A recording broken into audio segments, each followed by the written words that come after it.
नमस्कार दोस्तों, मेरे इस यूट्यूब चैनल में और इस वीडियो में फिर से आप लोगों का बहुत बहुत स्वागत है। जैसा कि मैंने आपको पिछले वीडियो में बताया था कि हम भारत के इतिहास के बारे में ही स्टडी करेंगे हमारे इस यूट्यूब चैनल पे। तो आज के इस तीसरे वीडियो में हम देखेंगे, जैसा कि मैंने पिछले वीडियो में बोला था कि हम आज इसमें प्राचीन भारत की प्राकृतिक अवस्थाओं के बारे में सीखेंगे। जिसमें मैंने बताया था कि ये 3 चीज़ें हम इसमें देखेंगे और सीखेंगे। पहली विस्तार के बारे में, दूसरा भौगोलिक स्थितियों के बारे में, जो जियोग्राफिकल कंडीशन थी वो, और इसकी सीमाओं के बारे में। ठीक है, तो इस वीडियो में आज हम पहली चीज़ देखेंगे इसमें से, जो है विस्तार। जो प्राचीन भारत था उसका विस्तार कैसा था, वो कहाँ तक फैला था, कैसे फैलाव था। फिर उसके बाद में अगले वीडियो में भौगोलिक स्थितियाँ और फिर सीमाओं के बारे में। तो हम इसमें सबसे पहले देखते हैं आज प्राचीन भारत की प्राकृतिक अवस्थाओं में विस्तार। ठीक है, इसका विस्तार कैसा था। तो ये मान लीजिए हमारा डायग्राम है हमारे देश का, भारत का। तो इसका पहले प्राचीन भारत की बात कर रहा हूँ मैं। ठीक है, तो ये कैसे फैला हुआ था और इसी का इतिहास हम आज इसमें देखेंगे। तो देखिए, विस्तार की अगर हम बात करें तो गाइस ऐसा है कि जो पहले का भारत था हमारा, बहुत पहले का प्राचीन भारत, उसे बृहत्तर भारत या बृहद भारत भी बोलते थे। ठीक है, तो इसके इस तरीके के नाम भी थे और ये था इस तरीके से। ये आप जो देख रहे हैं यहाँ पे, ये कलरफुल, ये सब भारत के उसमें आता था, ये अंतर्गत अंतर्गत तो जिसे हम बृहद भारत बोलते थे। ठीक है, अब देखिए यहाँ पे इसका फैलाव या इसका विस्तार के बारे में आपको मैं बताता हूँ। तो भारतवर्ष का फैलाव अत्यधिक विस्तृत माना गया है। बहुत बड़ा इसका फैलाव था। जैसे मैंने बताया, दुनिया का ये 7वां बड़ा देश के नाम से जाना जाता है भारत, और जिसके कारण इस देश को बृहत्तर भारत भी कहा जाता रहा है। तो बृहद भारत आप गूगल में देखेंगे तो आपको इसको बृहद भी मिलेगा और बृहत्तर भारत भी। ठीक है, इसका जो क्षेत्र, जो फैलाव था वो बहुत बड़ा था, इस वजह से इसको इस तरीके से बोलते थे। और जो बृहत्तर भारत के विस्तार के बारे में अगर आप यहाँ पे मत्स्य पुराण देखते हैं, उसको पढ़ते हैं, मैंने मेरे एक पिछले वीडियो में भी बताया था कि जो मत्स्य पुराण है उसमें भी भारत के बारे में लिखा है कि इसका नाम भारतवर्ष कैसे पड़ा। ठीक है, तो अगर आप उसको पढ़ते हैं तो उसमें भी इसके बारे में लिखा है, इसके विस्तार के बारे में। तो उसमें क्या दिया है, जो मत्स्य पुराण है उसमें 9 भेद दिए गए हैं। ठीक है, 9 भेद दिए गए हैं जो समुद्र के बीच में आ जाने के कारण एक दूसरे से अलग एवं कठिन है। तो इसको इस तरीके से बताया गया है कि इसमें 9 भेद है पूरे समुद्र में, और जो एक दूसरे से कभी मिल नहीं सकते, एक दूसरे से अलग हैं। ठीक है, और बहुत कठिन है एक दूसरे का मिलना। तो अब देखिए यहाँ पे आपको ये कलरफुल दिख रहा होगा, ये इतना सारा पूरा डायग्राम। तो यहाँ पे इसके फैलाव के बारे में मैं आपको बताता हूँ। ठीक है, विस्तार के बारे में भारत का। तो देखिए यहाँ पे पहली चीज़ आप यहाँ पे देखेंगे, ये केसरिया लिखा है मैंने। तो ये केसरिया का मतलब क्या है, ये भारतीय उपमहाद्वीप थे। तो ये जो केसरिया कलर आपको दिख रहा है, ये वाला, ये पूरा भारतीय उपमहाद्वीप था। ठीक है, ये इधर पे कुछ भी कटा फटा नहीं था। मतलब कटा कटा कटा से कहने का मतलब मेरे को ये है कि इसके पार्टीशन नहीं हुए थे उस वक्त। सब ये जुड़ा अखंड भारत जिसे बोलते हैं वो था ये इतना सारा। जैसे कि अभी पाकिस्तान अलग हो गया है और चीज़ें अलग अलग हो गई हैं, तो वैसा कुछ नहीं था, ये अखंड भारत था। ठीक है, ये केसरिया वाला। और इसके बारे में अब बताओ, अब इसमें देखिए, अब बताऊँ मैं आपको। जो हल्का केसरिया है, तो ये क्षेत्र जहाँ हिंदू धर्म फैला हुआ था, जो हल्का केसरिया वाला है। ठीक है, केसरिया वाला कौन सा था, भारतीय उपमहाद्वीप था। उसके बाद में जो हल्का केसरिया है, जो क्या हो गया, हिंदू धर्म वाला हो गया। और उसके बाद में उसके बाद में जो यहाँ पे देखिए पीला क्षेत्र है, ये क्षेत्र क्या था, ये वे क्षेत्र हैं जिसमें बौद्ध धर्म का प्रसार हुआ। ठीक है, ये पीला वाला। तो ये इधर पे फिर ये सिक्किम, भूटान वगैरह आ गए, तो उधर पे बौद्ध धर्म ही चलता है। ठीक है, इधर पे बौद्ध धर्म आया, इधर पे थोड़ा हिंदू धर्म फैला हुआ था, और ये पूरा भारतीय उपमहाद्वीप था। तो इस तरीके से इसका प्रसार था। ओके, और ये विस्तार था पूरा हमारे बृहद भारत का, ये अखंड भारत इस तरीके से था। आगे बढ़ते हैं इसमें। आई होप कि ये 3 चीज़ें आपको पता चली होंगी, भारतीय उपमहाद्वीप और हल्का केसरिया जहाँ पे हिंदू धर्म था, फिर उसके बाद में ये जो पीला वाला है ये वाला यहाँ पे बौद्ध धर्म का प्रसार हुआ। आगे बढ़ते हैं इसमें। तो गाइस यहाँ पे देखिए, जैसे मैंने बताया कि अगर हम मत्स्य पुराण की बारे में मत्स्य पुराण का अध्ययन करते हैं तो वहाँ पे 9 भेद दिए गए हैं जो समुद्र के बीच में है, ये मैंने यहाँ पे आपको स्पष्ट कर दिया। तो उसके बारे में अगर आप बताऊँ तो जो 9 भेद हैं वो इस तरीके से है। एक है इंद्रद्वीप है, कसेरू है, और ताम्रपर्णी है, और गभ इस्तेमान है, नागद्वीप है, सौम्य है, गंधर्व है, वारुण है, सागर से घिरा भारत। तो ये 9 द्वीप हैं। तो ये एक द्वीप पूरा इतना है। इसके अलावा ऐसे 8 और अलग हैं, ठीक है, ऐसे 8 और अलग है, और ये वाला भारत को मिला के ऐसे पूरे 9 हुए। तो उस 9 में से एक हमारा भारत है ये वाला। तो ये सारी चीज़ें जो मैंने यहाँ पे लिखी ये भी है, लेकिन ये पूरा पूरा पानी के बीच में है और सब अलग अलग है, जो एक दूसरे को टच नहीं कर सकते, एक दूसरे से मिल नहीं सकते। ये मत्स्य पुराण में लिखा हुआ है। और सागर से घिरा ये भारत, क्योंकि इधर पे देखिए, इधर पे ये अंडमान निकोबार है, इधर पे हिंद महासागर है, ये पूरा पानी पानी है इधर पे। तो एक ये हुआ उन 9 भेदों में से, ठीक है, ये मत्स्य पुराण में लिखा हुआ है। और इसके बाद में वास्तविक अर्थों में इसे भारत की औपनिवेशिक एवं सांस्कृतिक सीमा माना जाना ही उपयुक्त होगा, क्योंकि अच्छा जो यहाँ पे लिखा है उसको हमको क्या है, इसकी सांस्कृतिक सीमा माना जाना उपयुक्त है, हम मान सकते हैं। क्यों? क्योंकि भारतवर्ष, मैंने पिछले वीडियो में भी बताया था कि जो हिमालय है और जो पानी है, समुद्र है, इसके बीच में जो जगह है, जो इस स्थान है, उसको भारत माना गया है। तो वही लिखा है। क्यों? क्योंकि भारतवर्ष का फैलाव हिमालय और समुद्र का मध्य भाग ही माना जाता है। जो बाकी की 8 चीज़ें हैं तो ये समुद्र में कहीं होगी दूसरी तरफ, तो उनमें से एक ये है। और जो भारत को हम मानते हैं वो कहाँ पे मानते हैं, ये हिमालय के और ये समुद्र के बीच में। मैंने पिछले वीडियो में बहुत अच्छे तरीके से बताया है कि भारत का कंडीशन क्या है, लोकेशन क्या है, कहाँ पे ये आता है करके। तो इस तरीके से हम इसको जो भारतवर्ष का फैलाव हिमालय और समुद्र का मध्य भाग ही माना जाता है। क्यों? इस वजह से, इन कारणों की वजह से। तो ये इसका विस्तार है भारत का। और इसके बारे में मैंने बताया था कि इनकी डिस्टेंस कितनी है, कहाँ तक ये ऐसे अगर हम इसको उत्तर से दक्षिण या पूर्व से पश्चिम ऐसे नापते हैं तो कितनी आएगी इसकी लंबाई चौड़ाई, और इवन अंडमान निकोबार कितना डिस्टेंस है, ये सारी मैंने पिछली वीडियो में बताया है। तो ये गाइस भारत का क्या है, विस्तार है। ये इतना फैला हुआ था और अभी भी फैला हुआ है, लेकिन ये पुराने टाइम का है, ठीक है, जब इसको अलग नहीं हुए थे। ये हमारा सिंगल कहना चाहिए। अभी मैं अगर आपको इधर से बताऊं, ये हिमालय और ये पूरा सागर, तो जो 9 भेदों की बात कर रहे हैं वो भेद इधर होंगे 8 भेद, उनमें से एक भेद यही है, ये वाला भारत। इतना ये फैला हुआ था, प्राचीन भारत की बातें हो रही हैं ये। अब इसकी जो भौगोलिक स्थितियां हैं, मैं इसको एक अलग वीडियो में कंक्लूड करना चाहता था, लेकिन चलो इसी में आपको बता देता हूँ। तो देखिए, एशिया महाद्वीप के दक्षिण में हिंद महासागर के अंतर्गत आने वाले प्रायद्वीप के मध्य में त्रिभुज आकार में अवस्थित या स्थित है, जिसे हम भारतवर्ष बोलते हैं। तो ये क्या आता है, एशिया महाद्वीप में आता है। हमारा भौगोलिक स्थिति की बात करें हम, जियोग्राफिकल स्थिति, मान लीजिए ये पूरी दुनिया है, ठीक है, ये हिंद महासागर, इंडियन ओशियन है। अब यहाँ पे देखिए, ये हमारा भारत आ रहा है। अब मैं यहाँ पे दूसरा हाइलाइटर लेता हूँ। ये भारत की कंडीशन है, ये देखिए, ये भारत बना हुआ है हमारा इंडिया। तो ये कहाँ आ रहा है, देखिए यहाँ पे ये एशिया महाद्वीप है के दक्षिण में हिंद महासागर के अंतर्गत आने वाले प्रायद्वीप। तो ये कहाँ पे बोल रहा है मैं, हिंद महासागर, ये इंडियन ओशियन हो गया, ठीक है, और ये एशिया के दक्षिण में आ रहा है।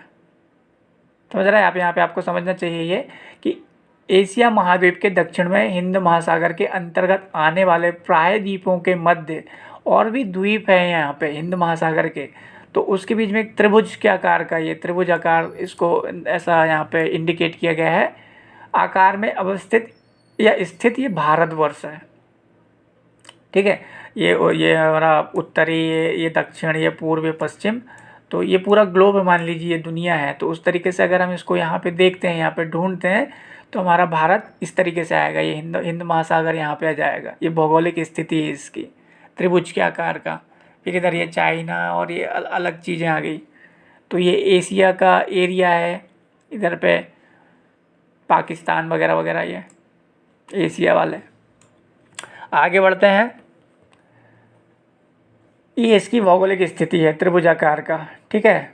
और इसमें देखिए फिर से वही चीज़ मैंने पिछले वीडियो में भी आपको बताया था कि ये इसकी भारत की मुख्य भूमि की अगर हम बात करें कि इसमें उत्तरी गोलार्ध में, पूरी तरह उत्तरी गोलार्ध में स्थित भारत की मुख्य भूमि 8 डिग्री और 37 डिग्री उत्तरी अक्षांश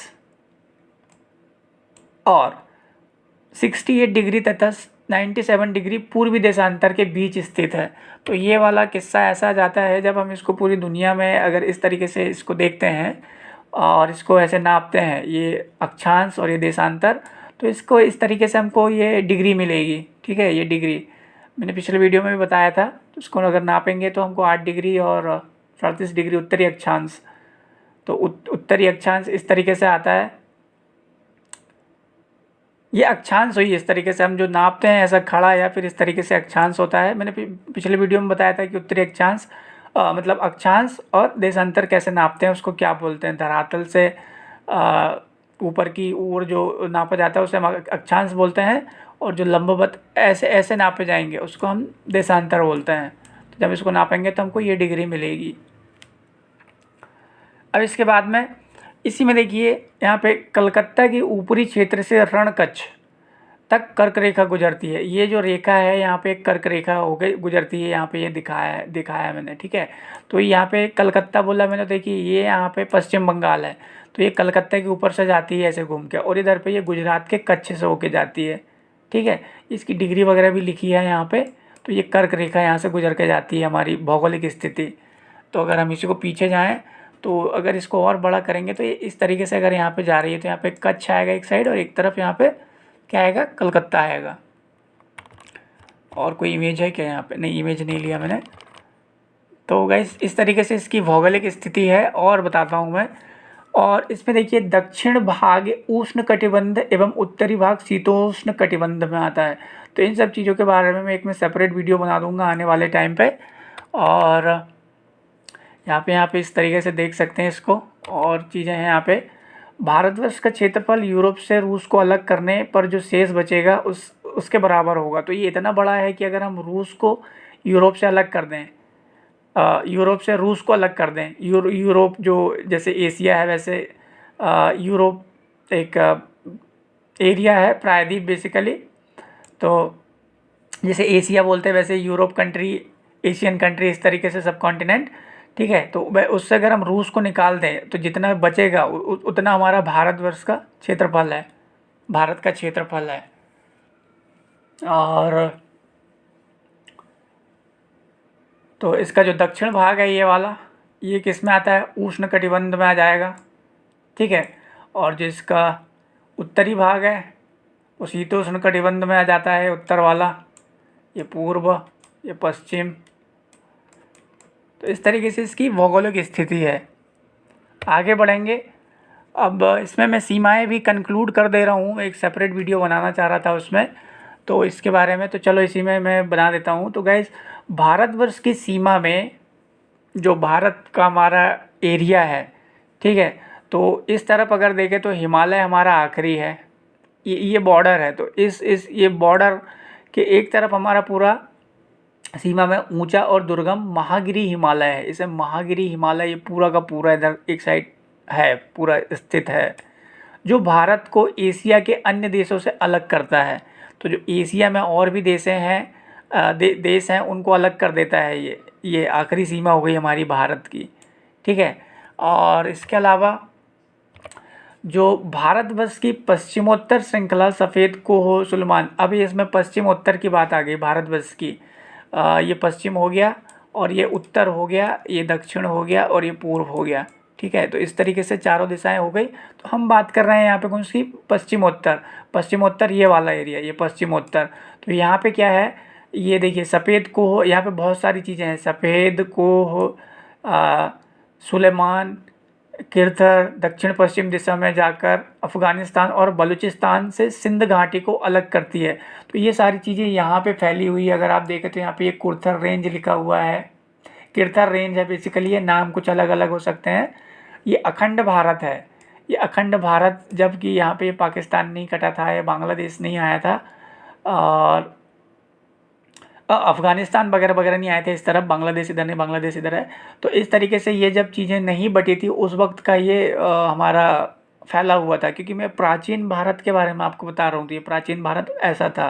ठीक है, तो अब ये जो सारी चीज़ें हैं इधर पे अलग हो गई है, बलूचिस्तान, अफ़गानिस्तान, और यहाँ पे फिर हमारी सिंध घाटी। आने वाले वीडियोस में आपको अच्छे से पता चलेगा। ये देखिए, ये इंडस, इंडस मतलब सिंध, सिंध नदी।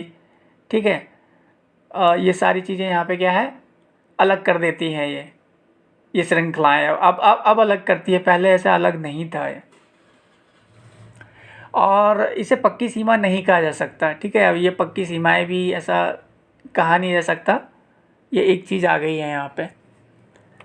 तो आई होप कि गाइस आपको समझ में आ रहा होगा, कुछ ना कुछ तो समझ में आ रहा होगा कि हमारा पहले का कैसे फैला हुआ था हमारा भारत देश। अब यहाँ पे देखिए, इसी में और फैलाव के बारे में बताता हूँ। तो ये इस डायग्राम को देखिए, ये इंडिया ही है। ठीक है, ये इंडिया ही है, ये इंडिया का एक साइड का है, ये श्रीलंका वाला पार्ट हो गया इधर पे, इतना ही लिया हुआ है। तो यहाँ पे ये बांग्लादेश, ये म्यांमार, जहाँ पे अभी अभी ये तख्ता पलट हुआ है, और बहुत सारी चीज़ें हैं इधर पे, वियतनाम, थाईलैंड, लाओस, कैम्बोडिया, बहुत सारी चीज़ें हैं, अंडमान सी, बे ऑफ बंगाल। तो इसको भी देखते हैं। तो हिंदकुश और पामीर की श्रृंखलाएं भारतवर्ष की दृढ़ पश्चिम उत्तर सीमा है। तो इधर पे जो पश्चिम उत्तर की सीमा की अगर हम बात करें,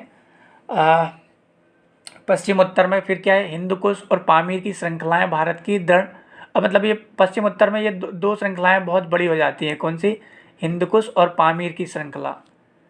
और भारतवर्ष के पूर्वोत्तर में हिमालय की श्रृंखलाएं दक्षिण की ओर झुकती हैं, जिन्हें पटकोई, नागा, जयंतिया, खासी, गारो, अरकान में लुसाई और अरकान योमा के नाम से संबोधित की जाती है। तो ये वाली कौन सी आ गई अब, ये पूर्व, ये पूर्व तरफ है हमारा ये भारत का। ठीक है, ऊपर कौन सा है, उत्तर, ये पश्चिम, फिर से वही बना रहा हूँ मैं, और यहाँ पे ये दक्षिण। तो यहाँ पे कौन सी बताया मैंने, पश्चिमोत्तर, पश्चिमोत्तर में ये आ जाएंगी कौन सी, पामीर की और हिंदकुश की श्रृंखलाएं। उसी तरीके से भारतवर्ष के पूर्वोत्तर में, पूर्वोत्तर मतलब ये उत्तर और ये पूर्व, ये वाला एरिया, यहाँ पे क्या आ जाती हैं, पूर्वोत्तर में हिमालय की श्रृंखलाएं दक्षिण की ओर झुकी है, मतलब ये थोड़ी इस तरीके से झुकी रहेंगी, ये दक्षिण की तरफ कहना चाहिए, इधर पे इस तरीके से इनका झुकाव है। तो उसमें ये सारी चीज़ें आ जाती हैं, जिन्हें हम अराकान योमा के नाम से भी संबोधित की जाती है, जो चीन, हिंद चीन और श्याम से भारतवर्ष को अलग करती है। ये यहाँ पे जो हमारी इस तरफ की, अगर मैं फिर से कोई दूसरा डायग्राम दिखाऊँ आपको, ये वाला, तो ये इस तरफ झुकी रहेंगी जो मैंने बताया है, और इधर पे फिर ये चीन आ जाता है। तो ये चीन को यहाँ से अलग करता है, चीन की जितनी भी इधर है वो इधर फैलाव है। ठीक है, और ये हिंद महासागर इधर, फिर से वापस लेके जाऊंगा मैं आपको यहाँ पे, शायद आपको ये सारी चीज़ें समझ में ना आई हो। तो इन चीज़ों के बारे में जो बात किया है मैंने, ये दक्षिण की ओर झुकती हैं, जिन्हें पटकोई, नागा और इन नामों से जाना जाता है। तो ये पूरा एरिया कहाँ आता है, इधर पे आता है, उत्तर पश्चिम, उत्तर पूर्व वाले एरिया पे। ठीक है, और हिमालय इधर ही है, और ये थोड़ा इधर पे झुका हुआ है ये उत्तर की तरफ। इसी तरीके से नीचे के क्षेत्र को हिंद महासागर, ये वाला जो क्षेत्र है इधर वाला, ये हिंद महासागर की अथाह जल राशि में 3 तरफ से घेर कर भारतवर्ष की सीमा निश्चित की गई है। तो इस तरीके से ये अंडमान निकोबार इधर आ जाता है, पूरा इधर नीचे तक हमारा हिंद महासागर को काउंट किया है, इधर तक हमारी हिंद महासागर की सीमा है, मतलब इधर तक हम उसको नाप सकते हैं। एक लिमिटेड है, लेकिन इधर तक है इसका फैलाव। तो इस तरीके से हमारा क्या है, भारतवर्ष फैला हुआ था और अभी भी फैला हुआ है। अब इसके बारे में और आपको मैं डिटेल में बताता हूँ। तो गाइस इसकी जो क्या है, इसकी जो ज़मीनी सीमाओं की लंबाई है, ठीक है, तो वो है 15,200 किलोमीटर। और जबकि इसकी मुख्य भूमि फिर जो ज़मीनी सीमा क्या होती है, ज़मीनी सीमा इस तरीके से, जैसे कि ये वाली ज़मीनी सीमा की अगर बात कर दूं मैं इस तरीके से, एक एग्जांपल दे रहा हूं, तो ये 15,200 किलोमीटर है, ठीक है। जबकि इसकी जो मुख्य भूमि है, लक्षद्वीप और अंडमान तथा निकोबार द्वीप समूह की तट रेखा की कुल लंबाई 7,516.6 किलोमीटर है। तो मतलब इसके अंदर क्या आ गया, पूरा आपको मैं इधर दिखाता हूँ। ये इधर तक, ये जो अंडमान निकोबार है, इन सबको अगर नापेंगे तो हमारी जो लंबाई चौड़ाई है वो लंबाई कहना चाहिए मुख्य भूमि की, वही इतनी आ जाती है 7,516.6 किलोमीटर, ठीक है। अब इसमें देखिए, मैंने पिछले वीडियो में भी बताया था कि इसकी उत्तर से दक्षिण की जो अधिकतम लंबाई है वो है 3,214 किलोमीटर, ये वाली कश्मीर से कन्याकुमारी। और उसी तरीके से पश्चिम से पूर्व जो 2,933 किलोमीटर, ये वाली, ठीक है। तो इस तरीके से अलग अलग तरीके से लंबाई चौड़ाई और सीमाओं का मापन किया जाता है। आप इसमें कन्फ्यूज़न नहीं होनी चाहिए। अब इसके बारे में देखिए, अगले वीडियो में हम देखेंगे प्राचीन भारत का प्राकृतिक विभाग, ठीक है। तो ये मैं आपके साथ अगले वीडियो में डिस्कस करूँगा। जैसे मैंने आपसे प्रॉमिस किया था कि हम इस वीडियो में आज 3 चीज़ों के बारे में सीखेंगे। तो हमने देखा, इसका विस्तार देख लिया, भौगोलिक स्थितियाँ देख ली और सीमाएँ देख ली। आई होप कि वीडियो इन्फॉर्मेटिव होगा। अगर आपको इन्फॉर्मेटिव लगता है तो गाइस चैनल को सब्सक्राइब ज़रूर करें और शेयर, लाइक, कमेंट ज़रूर करें और चैनल से बने रहिए। हम बहुत ही इंटरेस्टिंग चीज़ें आप लोगों के साथ में शेयर करने वाले हैं आने वाले वीडियोस में। तो आपको अगले वीडियो में मिलेंगे। जब तक के लिए धन्यवाद।